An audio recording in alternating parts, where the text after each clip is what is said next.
a run against Ted Strickland, who has not done a good job for Ohio. I will say that. He has not done a good job for Ohio, so you're going to do what you have to do come November.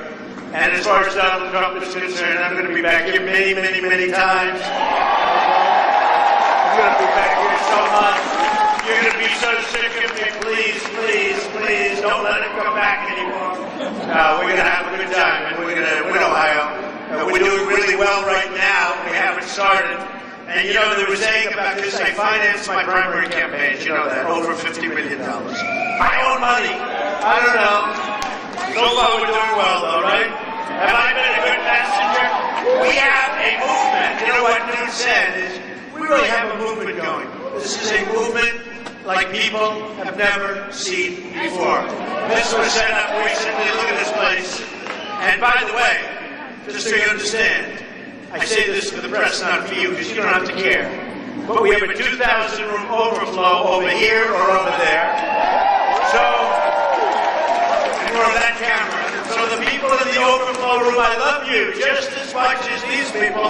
They just are better at real estate, right? And we have thousands of people outside trying to get in. And what I'm going to do is when we're finished here, we're going to come over and say hello to the people in the overflow room, right? Yeah. So we'll come over and see you for a little while. We have all the time we want. We're going to do this the right way, and we have all the time we want. But I appreciate all of you, all of the overflow, and all of the people. We put speakers outside for the people outside. We have tremendous crowds, no matter where we go, and it really is. It's a movement. No matter where we go, we have crowds like nobody's ever seen before. The biggest crowds. Thank you, Judah. Thank you. And I just heard the news, because it just happened, as you know, with the Attorney General of the United States saying, no problem. No problem. No problem. You know, I wrote out a couple of things about Hillary, crooked something. She made so many false statements. Is she going to be brought before Congress or something? Is something going to happen? Is something going to happen? Because it's a disgrace. Hillary Clinton claimed that the reason for her illegal use of a private insecure email, right? She claimed this was that it was more convenient to use just one device. Oh. The fact is the FBI director said Hillary used several different servers, even though she said it was one, and numerous mobile devices to send and read emails. In other words, Hillary's secret email server existed for the reason we all know, to keep her emails from ever being read by the public, had nothing to do with just wanting to use one device. Okay? We understand that. But that's not what she said. She said something very different under oath. She said something very different to everybody. Now, by the way, and how about the 33,000 emails that were wiped out? 33,000! How can you use 33,000 emails and it was wiped out? In a testimony to Congress, Hillary Clinton said she turned over all of her related emails, right? She said that. I saw that. The FBI director said Hillary failed to turn over several thousand work-related emails, including emails that were classified. Right? Rigged system votes. Remember I used to say, I'm the one that brought that word up. Now everybody's using it. Bernie Sanders is rightfully using it. Because honestly, what they did with him was not good. Not good. Now we have false statement number 3. And there are many. I just don't want to bore you with too many of these because, you know, one of those. In her testimony to Congress, Hillary Clinton said there was nothing more classified on my emails, either sent or received. Right? She said that. I heard it. You heard it. We all heard it. The FBI director said Hillary had sent or received more than 100 emails with classified information, including emails with confidential, secret, and top secret information. Right? That's what they said. But she didn't say that. Hillary said fact number 4. These are all lies. We say lie, lie, lie, lie. Lie. Dirty, rotten liar.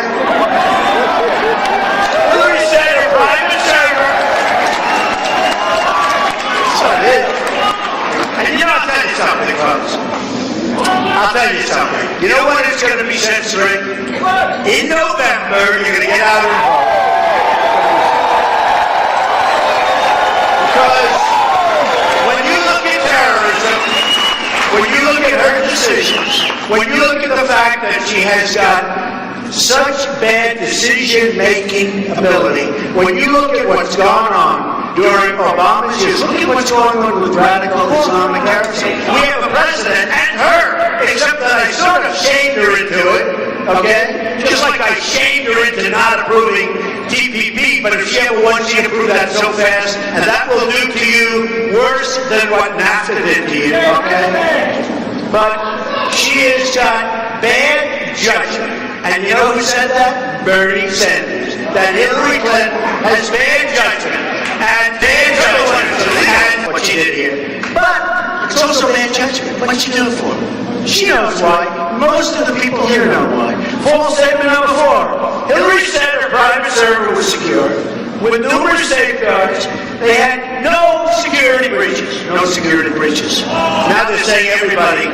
Does anybody have her information? You know what's interesting? I've always heard that once an email gets sent, it's always out. You can really never wipe it out. I don't think anybody's looked too hard.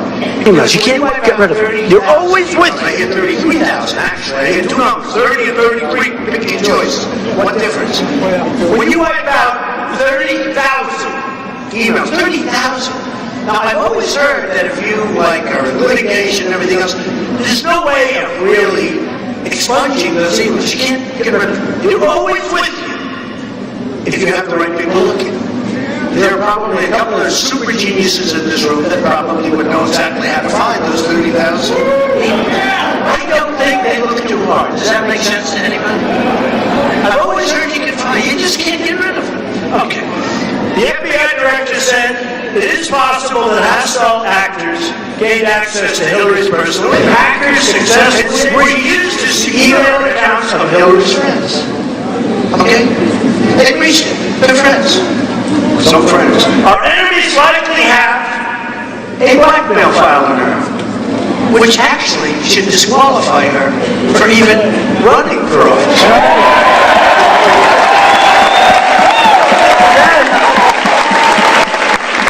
In a testimony to Congress, Hillary Clinton said her attorneys conducted a rigorous review of her emails and said they went through every single email. But the fact is, the FBI director said the lawyers doing the sorting for Secretary Clinton in 2014 did not individually read the content of all of her emails before destroying them. What's going on? What's going on? I came here with my father.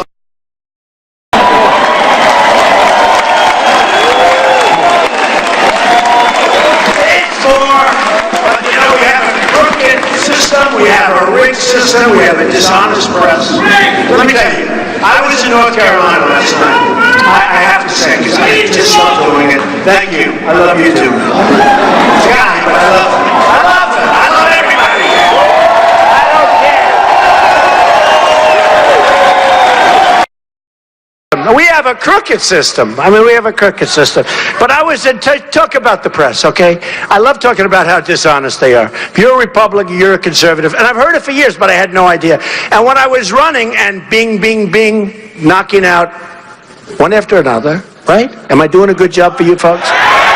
So I'm knocking out one after another. So when I'm out running, and it was bad. I thought it was unfair, but, they had 17 people that basically they didn't like too much. Me, they liked the least by far. And they'd hit you, but now it's all toward me. And I watch and I say things like, there's a guy on Meet the Press called Sleepy Eyes Chuck Todd. Does anybody ever? The guy was dying on Meet the Press a year and a half, a while ago. He was dying. Nobody watching Meet the Press. In fact, they were talking about taking him off everything else. Never treated me fairly. And then what happened was he called me and he wanted me to do an interview. And I did it. And it was one of the highest rated interviews in the in the history of Meet the Press. But these are disloyal people. So after about 2 days, he forgot about it. And then he did a little bit more, and I did. And to Meet the Press does fine right now. I'm not going to do any more interviews with him, but because I watched him. So I watched, like, yesterday. And I made the statement, something to the effect, I was talking about terrorism. And I said, Saddam Hussein is a bad man. You heard this, right? Right? You heard this. He's a bad man. Now, they wanted me to talk less, and I spoke for 106 minutes. Long time. A long time, without notes, without papers, without anything, standing up in front of 4 or 5 networks that are going. So I said last night, yeah, I'm not reading, and no teleprompters. I do like teleprompters, actually. It's a lot easier. Teleprompters. Let somebody come up and do what I do, right? Of course, I'd have about 12 people instead of 7,000 people. But I said, very simple, I said, Saddam Hussein is a bad man, bad guy. And I said it 3 or 4 times. Really bad. Because I know what they're going to do. I said, but one thing he's good at. They said this last night. Now, they wanted me to talk about Hillary for 106, like for hours. I said, I went 15 minutes. I went a long time talking about it. I read whole things. I wrote a whole thing. I mean, she's crooked Hillary. That's all you have to know. She's crooked as hell. No. It's unbelievable. So, no, but listen. So after a while, we want to talk about terrorism, right? Because we'll beat Hillary. If we beat Hillary, what difference does it make? As she would say, what difference does it make? Makes a big difference. What difference does it make? Remember the famous statement, green dress? Okay. So, green dress? Yeah, green dress. No. She said green pantsuit. So look, listen. So last night I said, and it was an unbelievable crowd in North Carolina, standing ovations all over the place. But I said, bad guy, Saddam Hussein, bad guy. Then I said again, Saddam Hussein is a bad guy. But he did one thing well. He killed terrorists, right? That's okay. Just a quick statement. But I wanted to emphasize, because I know if I didn't emphasize, they'd say, I like Saddam Hussein. So I said it, I think 3 times, bad. In fact, I started repeating myself. I said, I don't like that. People are going to say, is that guy okay? So what happened, I said it very strongly, bad person. Okay, now it's over. And we talked about terrorism. We talked about trade. We talked about terminating Obamacare and replacing it with something great, which we're going to do.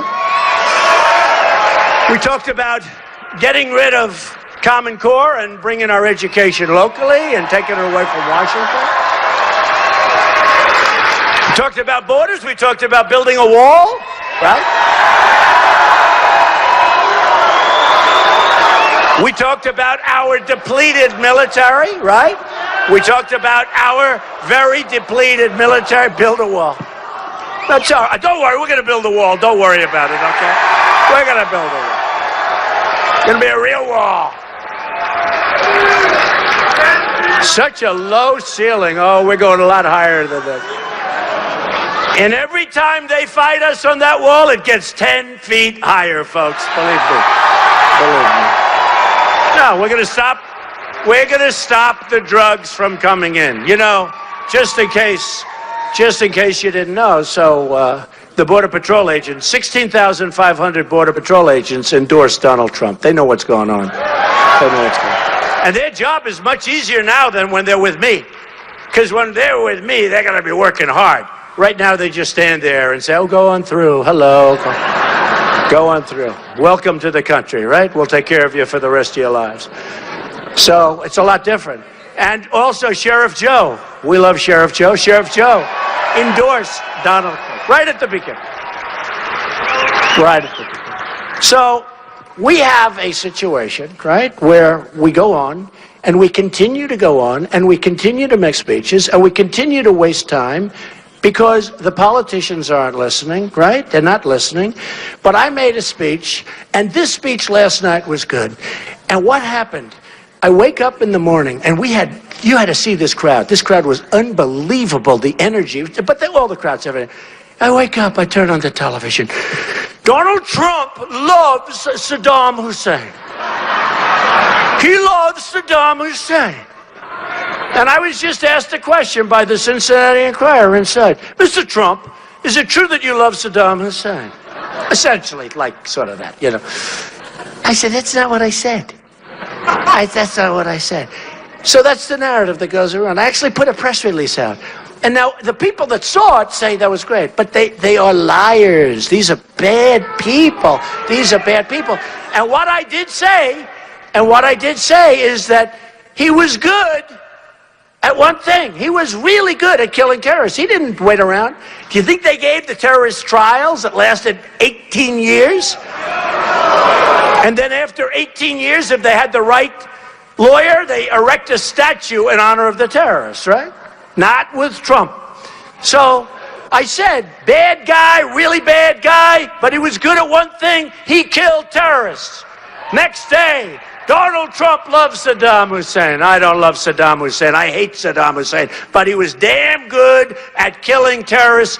And now terrorists, the people that want to be terrorists, they go into Iraq. And I said last night, it's the Harvard. It's the Harvard University. It's the Harvard of terrorism. That's where you want to learn how to be a terrorist. You go into Iraq. Before, boom, you're a terrorist. Boom. Look at the problems we have right now. We are a very unsafe nation. We are allowing people to pour into our country. We're allowing people to pour into our country. We have no idea who they are. These are people coming from the Middle East. We're taking Syrian refugees. By the way, I have a bigger heart than anybody, and we'll work with them, and I'll get other people to put up the money because we owe $19 trillion. And now with the kind of budgets that get passed in this country, we're going up to $21 trillion. We don't have the money, but I'll get the Gulf states to put up the money, and we'll supervise it. And we will build wonderful as it can be, in Syria, safe havens. We'll build safe zones, and we'll keep them there. We don't want them here. We don't want them here.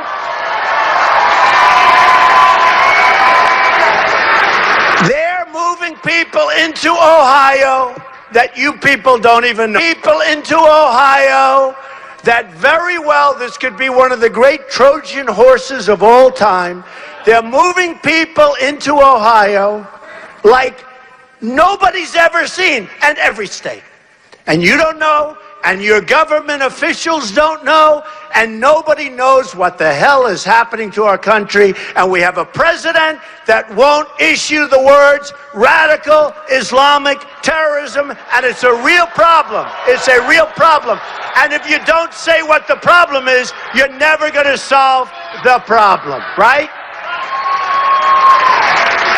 So I watch these media people, very dishonest people, and I watched that, and then I also watched this. So I get these standing ovations. It was on all three. I think it was on Fox Live, and Fox was actually very nice to me, I must say. But it was on Fox Live. It was on CNN Live. CNN's terrible to me, terrible. No, they're dishonest. I mean, you ever see it where they'll have like 7 people, and I'll have Jeffrey Lord. I love Jeffrey Lord.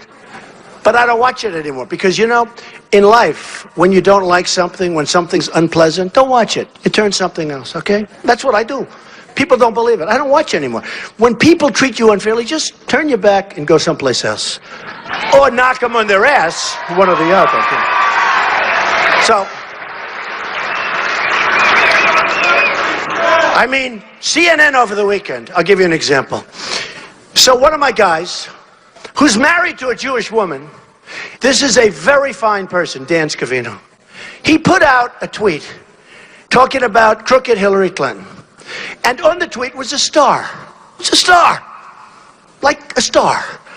And I said, oh, because when I looked at it, I didn't think anything. All of a sudden, it turned out to be, in the minds of the press only, because it could have been a sheriff's star, could have been a regular star. My boy comes home from school, Barron. He draws stars all over the place.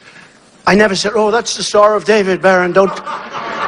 So, it's a star. Have you all seen this? It's a star. And it actually looks like a sheriff's star, but I don't know. And behind it, they had money. Oh, but there's money behind it. So actually, They're racially profiling. They're profiling, not us. Because why are they bringing this up? Why do they bring it up? Because, so anyway, so Dan is a wonderful guy, a really good guy. I didn't get angry at him. I said, Dan, that's a star. Don't worry about it. He said, oh, I'm so... CNN, from morning till night, bigger than the FBI, with Clinton, who's crooked as you-know-what. Bigger than the FBI, all weekend long. CNN, dishonest as hell. CNN, morning to night. I have tweets where they're saying, CNN won't talk about anything but the star. They say, it's the Star of David. All right? I have a son-in-law who's Jewish, Jared, who's a great guy. My daughter is Jewish. I have grandchildren that are Jewish, okay? And I love them. I love them. And these are great people. Ivanka married a Jewish guy who's brilliant, who's wonderful, who's got a great heart. They have kids, beautiful kids, beautiful kids. So they took this star. Could have been a star for anything. To me, it was just a star. But when I really looked, it looked like a sheriff's star. But CNN started this dialogue going, it's the Star of David. And because it's the Star of David, Donald Trump has racist tendencies. These people are sick, folks. I'm telling you, they're sick. They're sick. And I'll tell you, someday I'm going to tell you the real story of CNN, but I'm not going to tell it yet. But they're sick. I don't watch it. Don't watch it. You know what? Don't watch it anymore. And I have to say, Fox is tough on me. Bill O'Reilly, a lot of these guys. But at least they're fair. You know, they're tough, but they're fair. And MS, nobody watches MSNBC, so I can't tell you. No, I mean, nobody watches it. But I think they're better. I hear they're better than CNN. Okay? They call CNN the Clinton News Network. Clinton, think of this, but think of it, seriously. So the star, which is a star, not the Star of David. When they told me the Star of David, I said, you gotta be kidding. How sick are they? Actually, they're the ones with the bad tendencies when they can think that way. They're the one. Then they said, remember what I said, but there's money around the stars.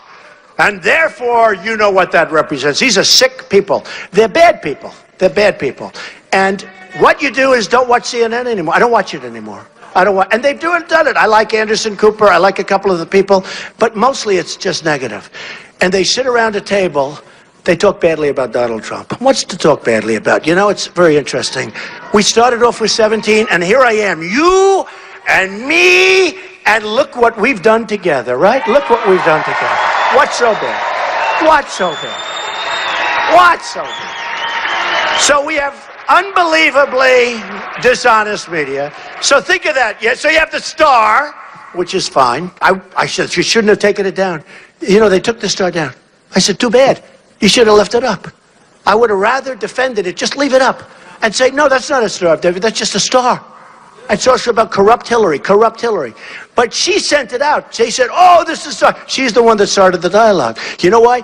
Because she wanted to get off the FBI. Yeah. And you know who got hurt worse by the FBI than anybody? Bernie Sanders, because he was waiting for the FBI to make him the nominee, and it didn't work out. And he's the other one, you know, he copied my language a little bit, but he was starting to say with the superdelegates that the system is rigged. And you know what's happening? They're doing polls. I just saw a poll. 22% of the Bernie Sanders voters are coming to Trump. It's interesting. I don't know.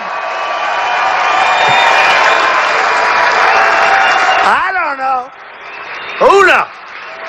Who knows? And we're having a good time. Let me just tell you. The other thing I got criticized last night, I thought it was really one of the better speeches. You know, I make good, do I give good speech? Right? But I thought it was one of the better speeches. The place was packed. You know, they never show how many people. By the way, can you imagine if I ever had an empty place? It'd be the biggest story in the history of the news business. The place was packed, right? Everybody was having a great time, considering the subject is no good. Because the subject is about our country. And our country's in trouble. between the debt, between the joblessness. And let me tell you, with the phony 5% numbers that you hear about unemployment, it's a phony number. It's a phony number. It's a number that when somebody looks for a job, and I don't want to have you raise your hand because you may be embarrassed. I'd be a little embarrassed. Somebody looks for a job and they give up, and they're great people. They're unbelievable. They've worked all their lives. They can't find a job, right? And they give up. Now they're considered statistically employed. So we show this phony number, and on that I don't blame Obama so much, because frankly this was to make presidents look good and make politicians look good, which is not an easy thing to do, okay? Because they want to show, oh, how wonderful the economy. So just as I was getting off the plane today, we announced trade deficit numbers for the month, which were like almost record-setting. We have trade deficits that are worse than ever before. All I've done for years is talk about trade deficit. Trade. I used to talk about Japan. Now I talk more about China, but it's still Japan. It's everybody. It's everybody. We don't make good deals with anybody. But last night I was talking about trade because I love it. It's my favorite subject. That and strengthening our military and taking care of our vets. They're my favorite subject. No, they're my favorite subjects.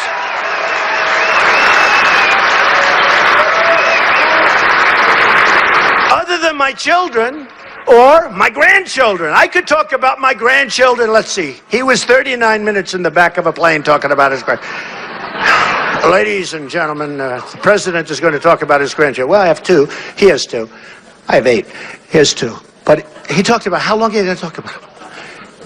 I'll bet they're beautiful. 2 beautiful children. So he says, they're beautiful.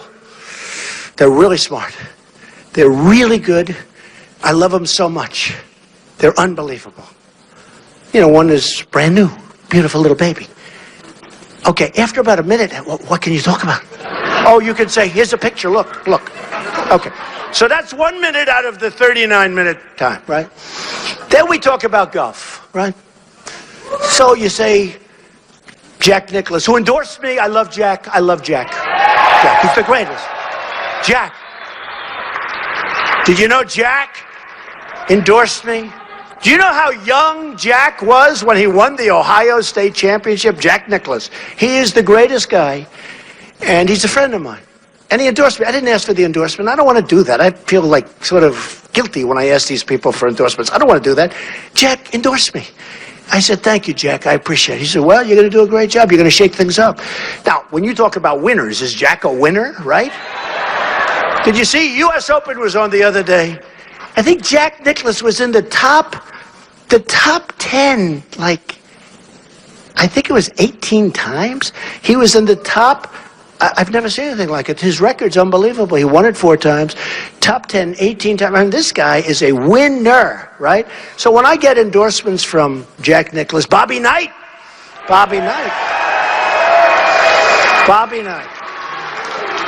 Bobby will be speaking at the convention.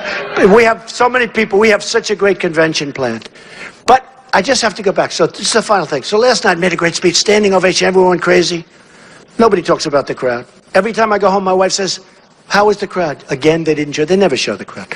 I tell you, they only show when we have protesters. I love my protesters. Don't we have any damn protesters today? Because when we have protesters, you think you have one? No, he's too. No, he's friend or foe? Friend or foe? He's friend. Okay, but I love my protesters because the cameras spin around in angles that you wouldn't believe. They do somersaults around to it. They look like a sausage. Because my first 2 speeches, I had no protesters, and every time I went home, big crowds. And every time I went home, it's like, did you see the size of the crowd? No, I didn't. Now, you can hear the size. Like last night, you heard the size, right? Many, many more than the president and Hillary got. But, so people would say, well, I hear it. You know, they hear that burr, you know, that sort of humming, sort of, that's not like from 12 people. But we have this tournament. So what happens is, last night, we have a great evening in North Carolina. We're going to win North Carolina. We're doing great there. We're going to win Ohio. We're doing great here. By the way, the section I just left last week, wonderful congressman and his wife, and I said to him, I won't use them. I don't want to embarrass anybody, but I said, Did you endorse me? He said, even if I don't like you, I would endorse you. You know why, Mr. Trump? You have a 29-point lead in this section of Ohio. 29 points. I said, you're right. You have to endorse me. We're going to take care of our miners. And we're going to take care of our steel workers. Hillary's not. She's going to put you out of business because if she ever won, she would sign TPP, which will make NAFTA, which was signed by her husband, which the worst, in my opinion, the worst trade deal in the history of this country, and it's not even close, signed by Bill Clinton. And he didn't suffer from it. It was everybody that followed him that suffered from it. Where your jobs are moving, I look at your jobs where they're moving down to Mexico, right? They're moving to Mexico, one after another. They're moving to Mexico. China's coming in, dumping the steel, making it impossible for your steel plants. They're devaluing their currencies. We do nothing about it. Folks, I'm going to do so much about it. It's going to be so easy. It's going to be so easy. It's going to be so easy. So last night, we had this time. And then I wake up and I hear, number one, I love Saddam Hussein. I hate Saddam Hussein.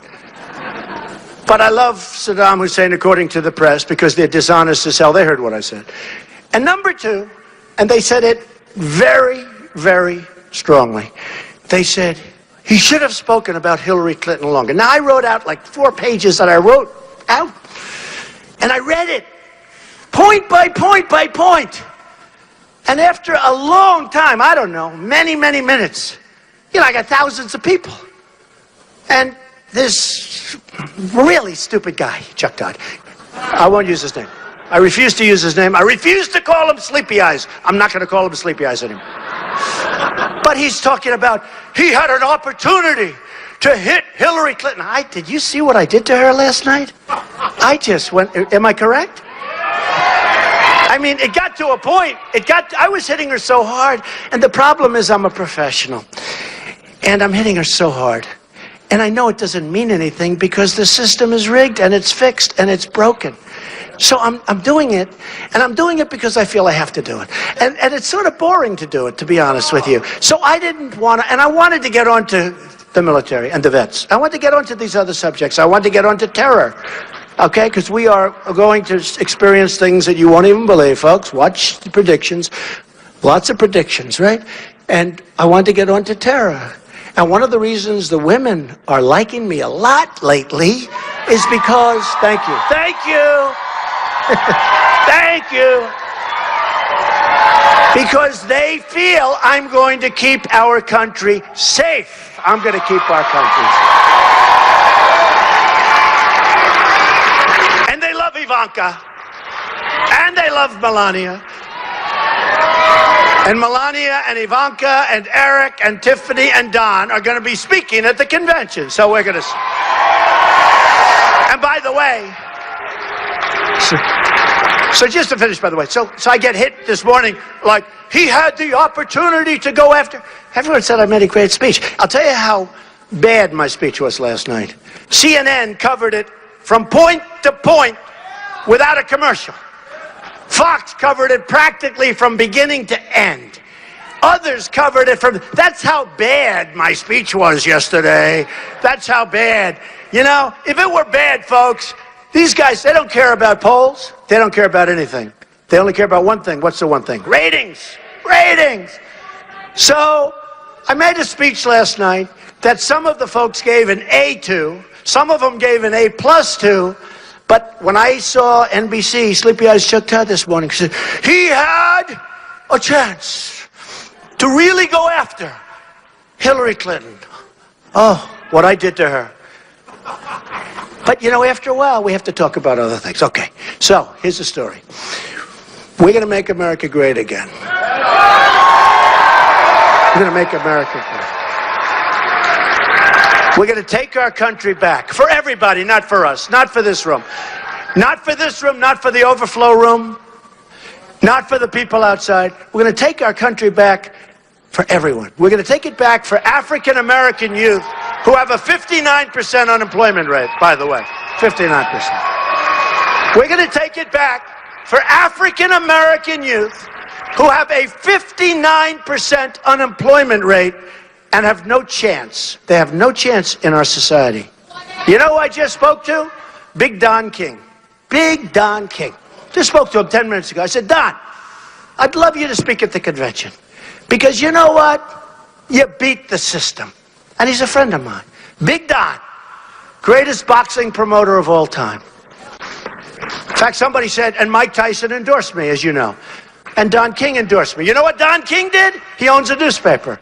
He endorsed Donald Trump for president, Bernie Sanders for vice president. How do you like it? He put a big ad in the paper, his paper. He wants Bernie Sanders for vice president. I said, that's the new one. That's Big Don King. So,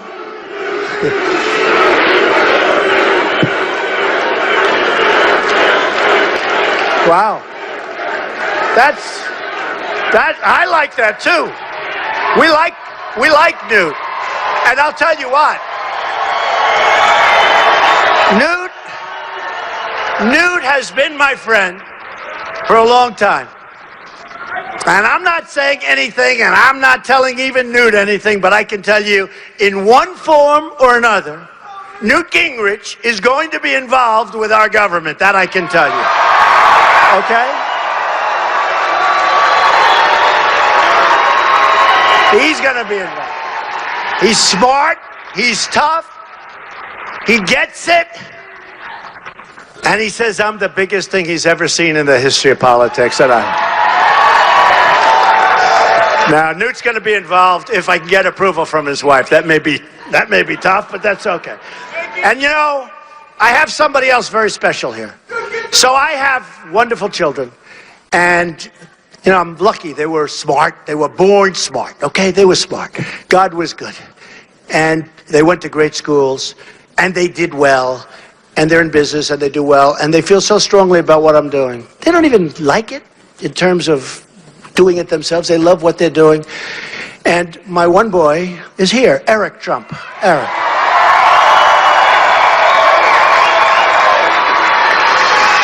And I'm very proud of Eric. He's done a great job in the real estate business. Now I threw him into this political business. I don't know. He's doing a damn good job, but he loves the real estate. And you know what I did? Let me tell you a little story. I love this. I love this crowd. Isn't it nice when you don't read from a speech? Ladies and gentlemen, thank you very much for being here. Or Hillary with the teleprompters every single time. And whether you go north and south or east and west, Donald Trump is a bad person. Donald Trump made a lot of money in Atlantic City, but he hurt the little people. She calls it the little people. He hurt the little people. He didn't. Made a lot of money. And government, what they did. I'll tell you, did you see that sham? I left 7 years ago. But she goes this, and then after a little while, do you ever notice after about 12 minutes people start leaving? We can't do that. The nice part is, let me tell you. So I go to Scotland, and I know I'm going to get killed if I go to Scotland because the press is so dishonest. I went there to make sure that my boy, who I bought Turnberry 4 or 5 years ago, and we're doing this massive renovation, just like we're going to be opening the old post office in October. We're a year ahead of schedule. I could open it sooner, but I want to get it as close to the election as possible. Does that make sense to you? In fact, I was going to open it in August. I'm delaying the opening because I want it to be so close, because when I open it, even if I delay it a month or two, the hotel's going to open sooner. But I want to say, we're more than a year ahead of schedule, and we're under budget, and the product is even better than I said it was going to be, right? Maybe I'll open it on November 7th, the day before the big day. Oh, we're going to have, and the press will be there. They'll be there by the hundreds, but they won't say we're under budget. They won't say we're ahead of schedule. But that's okay. People know. But what happened is, we have children. And I want to support my children. I think I've been a good father.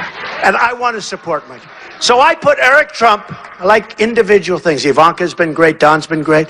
Tiffany's just starting now. She just is graduating from college. Barron has great potential, but he's 10, you know. But he's got great potential. But I put my children, as they grow a little bit older, in charge of different jobs. And I put Eric in charge of the great Turnberry Resort in Scotland, where they home of the British Open, which now they call the Open Championship. And Eric spent the last year going back and forth. He'd spend 2 days over there, then come back, then go back and fight with contractors, and he got great contractors, and they did an unbelievable job. I've been hearing about it. So I said, you know, if I go over there, these dishonest, horrible human beings are going to say, Trump went over to play golf. Trump in the middle of a campaign. I can't do that, but I have to support my children, right? Do you agree? If you were... So I said, you know what? I want to fly over and I want to fly back. And I want to support my son. So what happened, but just to show you how just to show you how dishonest Hillary Clinton is and the press. So I go out, we have the bagpipes, we have everything, we have a ribbon cutting on the 9th tee, on the beautiful 9th tee overlooking the ocean, and the beautiful lighthouse, one of the greatest courses anywhere in the world. We rebuilt the course, we rebuilt everything, we rebuilt the hotel, it's great. And that was the day that Europe had the big turn where UK left, right? They left. And I said, not bragging, but I have a pulse, right? That's what we need. We need somebody with touch. We have horrible people that have no touch, no brain, no nothing. So you had Obama saying, if that happens, they're going to go to the back of the line. I would say that wasn't a great... I think Obama might have been the reason that they broke away. Okay? He doesn't help things.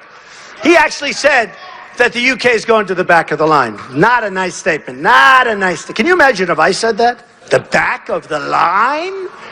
Oh, would I be killed for that statement? So he said they're going to the back of the line. Okay. Bottom line is, I say, ask me a lot of times. I said, no, I think they're going to break away. I think they want their independence. I think they're going to break away. I see what's happening with the migration. I see where countries are being forced against their will to take these people that don't want them.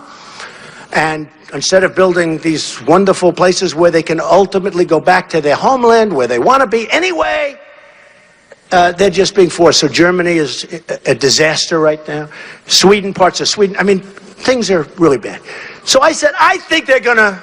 And by the way, the odds were 20% that I'd be right. 20%. Because they said it's not going to happen. They're going to approve, and that's going to be the end of that. I was right. They broke away. They broke away. I was right. And then the next day they said, oh, Trump was right, the same thing could happen in the United States. Let me tell you, we're going to be right a second time, folks. It's going to happen again. Because we're tired of incompetent people. We're tired of incompetent leadership and incompetent people. And Hillary Clinton, I said, bad judgment, she's incompetent, okay? She's incompetent. The only good thing she's ever done is get out of trouble when anybody else would have been in jail by now. That's the only thing that I've ever seen her do. That was a great job. I got to give her credit. I got to give her credit. I got to give Bill Clinton credit for going to that plane and saying for 39 minutes he talked about his grandchildren and he talked about golf. There's no way you could do that. I told you, 2 minutes for the grandchildren, 2 minutes for golf.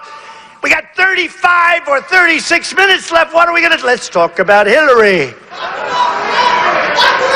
And Hillary then talks about, I think I'd reappoint the Attorney General. And you're waiting for a decision by the Attorney General. And you're saying you're going to give her a job. You're not allowed to do that. That's bribery, folks. And then the Attorney General comes out, as Newt said, but the Attorney General comes out.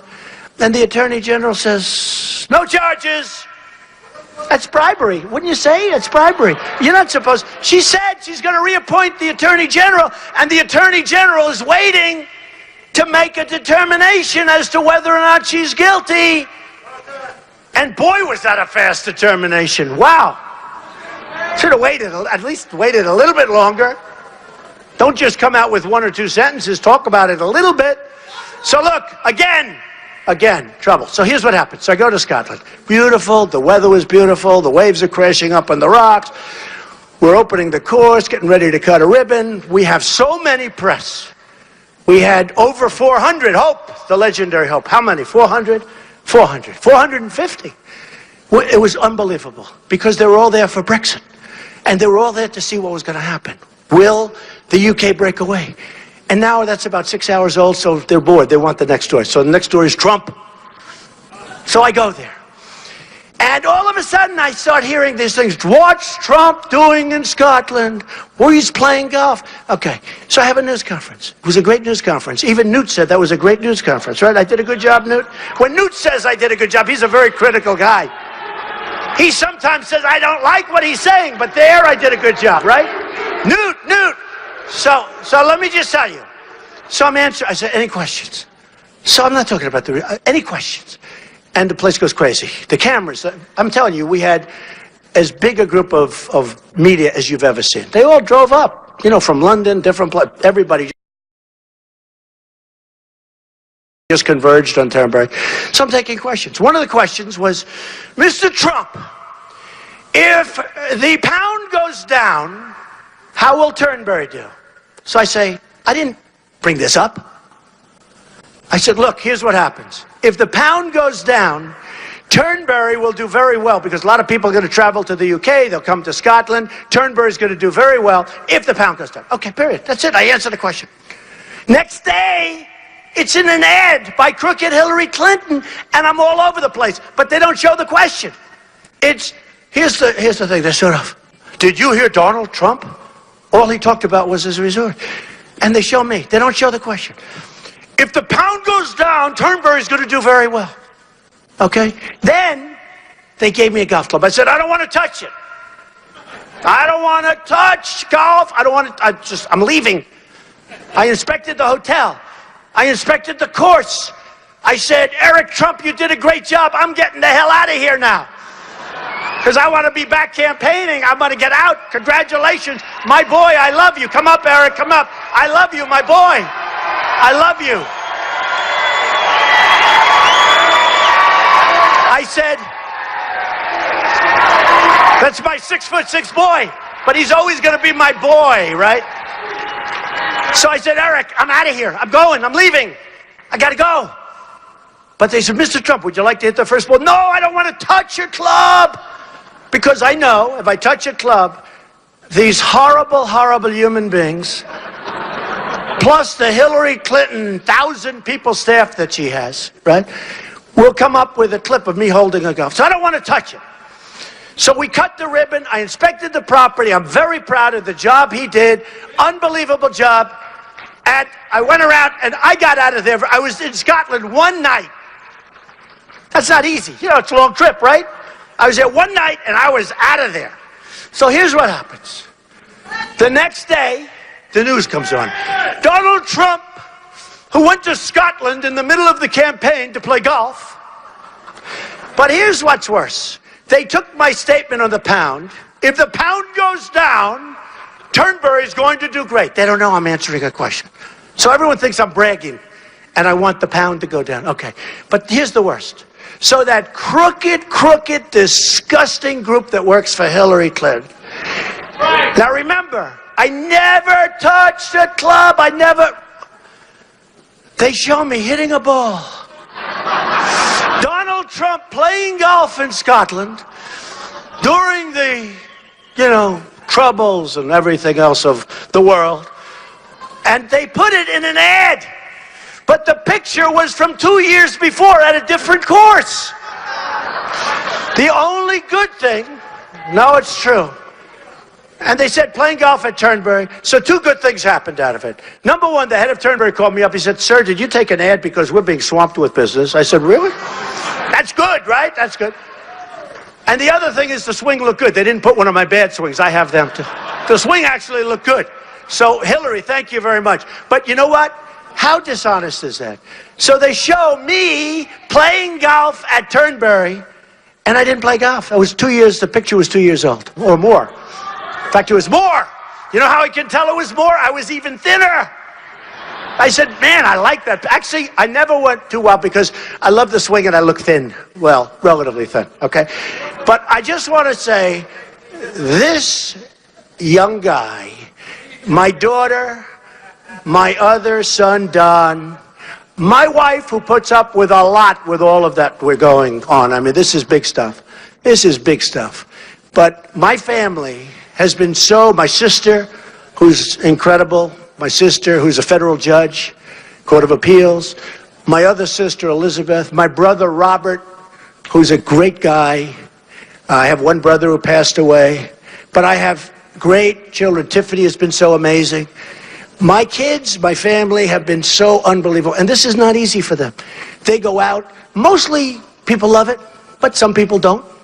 You know, the one thing that's interesting, and I told this to Eric on the plane, my wife said, when you go out, everybody loved you. Now most people love you, but there's people that don't. You never had those people before. I said, but we have to make America great again. And ultimately, hopefully, my biggest dream is to have those people love me too. Not because of me, but because we're going to do such a great job. Does that make sense? Right? So, I'll introduce Eric Trump. Eric Trump did an unbelievable job. He's doing an unbelievable job. And he was pushed into the world of politics, not because he wanted it, but because I said, good luck on television tonight. You're doing the show. So Eric Trump, everybody. Wow. Wow. Wow. Well, thank you. We have some good fans over there. You know, my father is just the greatest. I mean, I truly say this from the bottom of my heart. I love him to death. As a family, we love him, and thank you for loving him. You know, as a family, we are so proud of him. You know, he is going to win this. We are going to win this. He is going to make America great again. We are going to beat crooked Hillary Clinton. There's no question about it. We're going to bring this country back. So thank you guys so much for all the support from our entire family. Thank you. We love you, Ohio.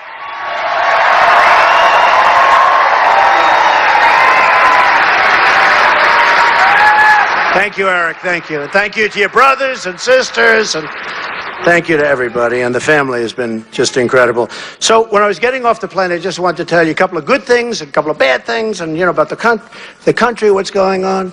Terrorism is at just a horrible, horrible level.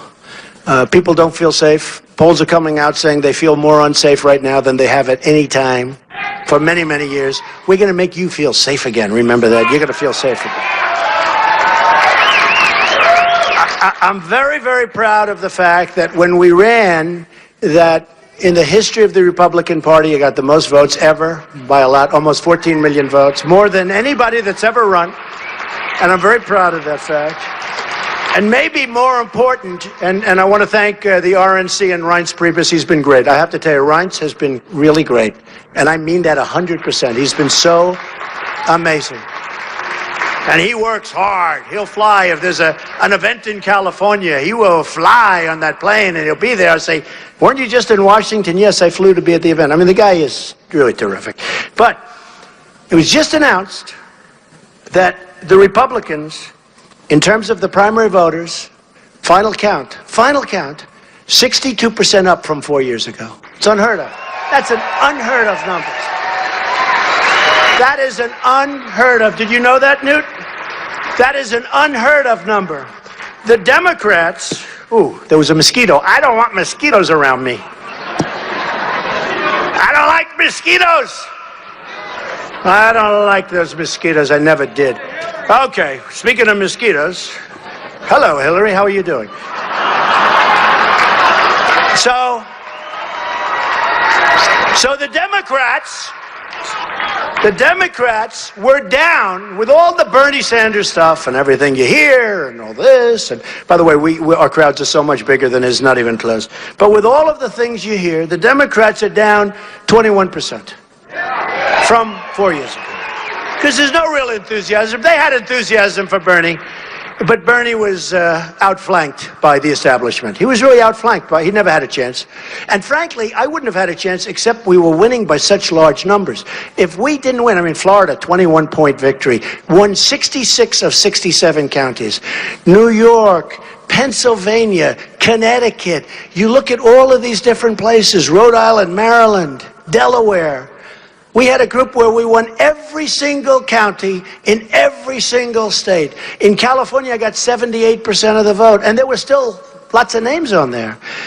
And you know, when you have the largest number of votes in the history of the Republican Party, and we had 17 people running, folks. That's a big difference as opposed to 2 or 3 or 4.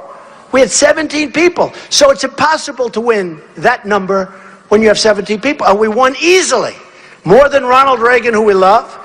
More than Richard Nixon, more than the Bushes, more than Dwight D. Eisenhower, who did have a lot to do with the Second World War victory, in all fairness, right? So we had a great thing, so that was a great thing. The bad part is this. In coming off the plane, I heard that our trade numbers are a disaster. A disaster. getting worse than ever before. We're losing so much money. We have trade deficits that are so massive, not only with China, not only with Mexico, which is massive. I take my hats off to the leadership of Mexico for the job they've done on us. They treat us like we're babies. They treat us at the border and with trade. You ever see the companies that are moving to Mexico? I think I won Indiana largely because Carrier Air Conditioning Company. I love Indiana. Well, I also won because of the great Bobby Knight, right? Bobby Knight. I told you that story where Bobby called up. He said, "Sir, you got to run for president." That was a year before I did it. You got to run for president. I said, "This is really Bobby Knight?" I didn't know Bobby Knight. And then when I ran, and when I got to Indiana, somebody said, "Do you think you could ever get Bobby Knight?" I said, "I think so." And I pulled up his stack, and I had his paper, and I had his number. And he picks up the phone. He goes, "I've been waiting for you to call." He's a cool dude. He won 900 games. He won 3 championships for Indiana. He won the Olympics. He won the Pan Am Games. He had the last undefeated season in college basketball. He's a winner. Jack Nicklaus, total winner. And Jack, you know, in Ohio, I mean, to me, having his endorsement is so great. But Jack and Bobby, we have so many unbelievable champs endorsing. So many unbelievable champs. So here's the story, folks. We're going to turn it around. We're going to bring our jobs back to this country. And we're going to bring them back big league. We're not going to let companies leave our country without there being consequences. Consequences. As an example, when Carrier left, and they left 1,400 people, and those 1,400 people, many of them followed me all over Indiana. They love Trump because I'm the only one that spoke their language. They were fired like dogs. They were fired by a mid-level management guy. They had jobs, some of them for 30 years. They were fired viciously, like you never saw anything like it. And fortunately, somebody had the cell phone, and we would have never said, I probably wouldn't be talking about it right now, and it was all over the news. And it made a big impact. And I've been talking about it long before I went to Indiana. These other guys just started talking about it when they arrived to try and win, because that was going to be the firewall. Remember the firewall? Trump is going to win New York. But Trump is going to win also Pennsylvania and these other states, Connecticut. We're doing great in Connecticut, too, by the way. But Trump's going to win all these states. We agree. But when we get to Indiana, that's the firewall. Trump's not going to win the firewall. And we won the firewall in a landslide. That was a big, big. And then everybody just said, you know what they said? We just can't take it anymore. We're leaving. They're gone. And that was the end of that, right? But we've had an amazing period of time. But what I would have told Carrier Air Conditioning, and I would, if I get there in time, maybe there's still, I would have said, enjoy your plant. Hot weather. Pretty hot up here right now, by the way, too. Hot weather. I said, enjoy your plant. Make lots of air conditioners. But when you start selling your air conditioners through a very strong border, because we're going to have a very strong border, and we want people to come in. I want people to come into the country. They're going to come in by the thousands, but they're going to come into the country legally, right? Legally. So I'm going to say, meaning myself or my rep, I always kid with this. I say to my wife, but I want to call Carrier. And she'll say, you're the president of the United States. You're not supposed to be calling an air conditioning company. I said, but it's so much fun, and I'm so good at this stuff. So I'll get somebody else. I'll get Carl Icahn to call. That would be pretty good. I have so many people endorsing us. But we call up Carrier. We say, enjoy your new plant. I hope you have great success. But every single time you make a beautiful air conditioner and you want to sell it to the United States, there's going to be a 35% tax on that air conditioner coming into this country. Okay? Now, a lot of conservatives, you know, these characters that have been fighting me, never Trump, oh, never Trump. These are people. Here's a guy, you talk about a great conservative, but he gets it. Some of these people don't get it. Never Trump. By the way, never Trump is disappearing rapidly.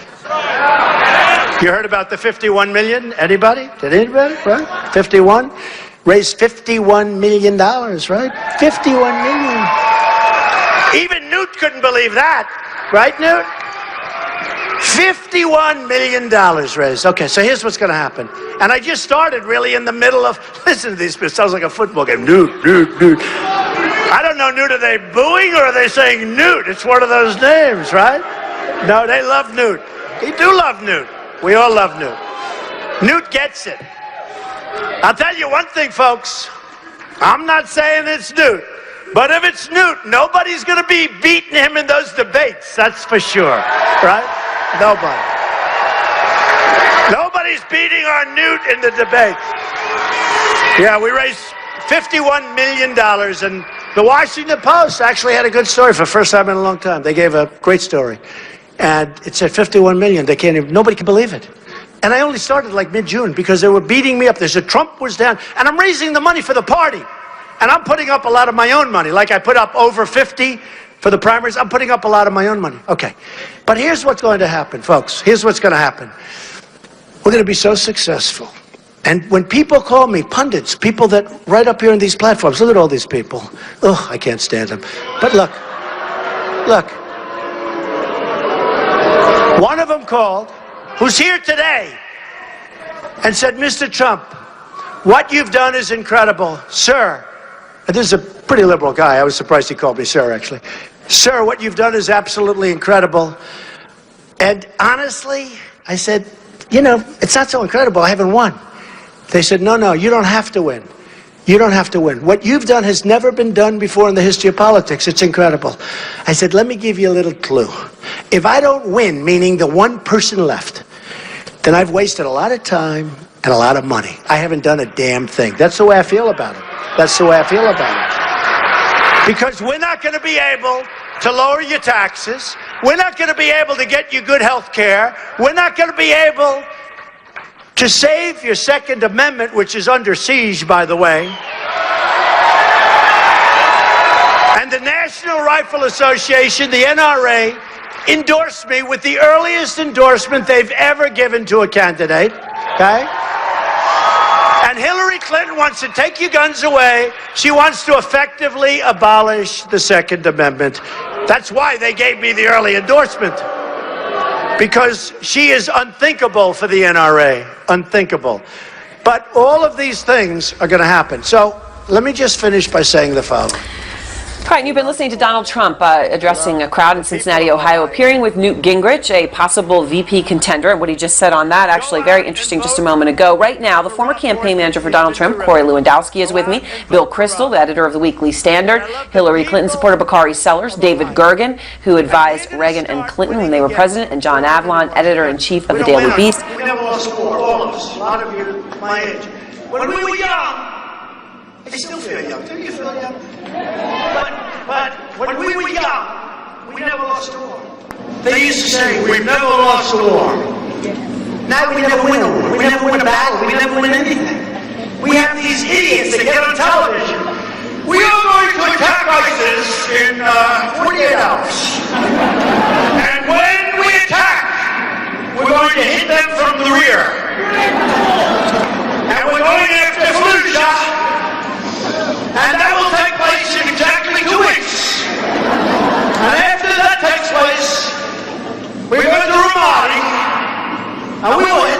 Now what happens is they say, oh, I mean, the only problem is they can't believe anybody's so stupid to be saying all this stuff. So sometimes they don't believe it, and we get away with it.